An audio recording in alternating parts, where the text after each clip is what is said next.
Hello दोस्तों, UP board कक्षा 10 हिंदी के प्रश्न पत्र में सूरदास जी के पद की व्याख्या देखिए। उद्धव मोहि ब्रज बिसरत नाहि। भगवान श्री कृष्ण कहते हैं कि हे उद्धव जी।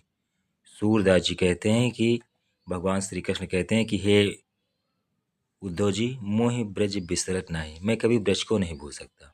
मैं कभी ब्रज को नहीं भूल सकता। क्यों नहीं? वृंदावन गोकुल वन उपवन सघन कुंज की चाहिए। ना तो मैं वृंदावन को भूल सकता हूँ, ना तो मैं गोकुल को भूल सकता हूँ, वन उपवन, और ना ही वहाँ के बाग और बगीचों को भूल सकता हूँ। सघन कुंज की छाई, और मैं कुंज वन की घनी छाया को भी कभी नहीं भूल सकता।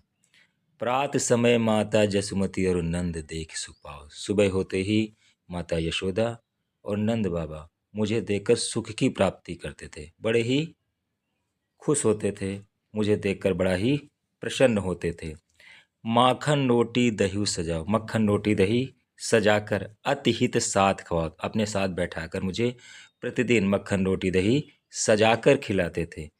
गोपी ग्वाल बाल संग खेलत। सारा का सारे दिन में गोपियों और ग्वाल बालों के संग हंसता खेलता रहता था। सब दिन हंसा सिरा। सारा का सारा दिन मेरा उन सब के बीच में, गोपियों और ग्वाल बालों के बीच में व्यतीत हो जाता था, बीत जाता था।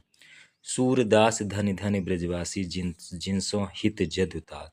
सूरदास जी कहते हैं ब्रज के लोग बहुत ही धन्य हैं, ब्रज के लोग बहुत ही महान हैं, ब्रज के लोग बहुत ही अच्छे हैं। जिनसों हित जद उतार, जिनके लिए भगवान श्री कृष्ण स्वयं चिंतित होते हैं, जिनके लिए भगवान श्री कृष्ण स्वयं सोच रहे हैं। सारा संसार भगवान श्री कृष्ण के बारे में सोचता है, लेकिन सूरदास धनी धन्य ब्रजवासी, सूरदास जी कहते हैं ब्रज के लोग धन्य हैं जिनके लिए भगवान श्री कृष्ण सोच रहे हैं, चिंता कर रहे हैं, बार बार उनको याद कर रहे हैं।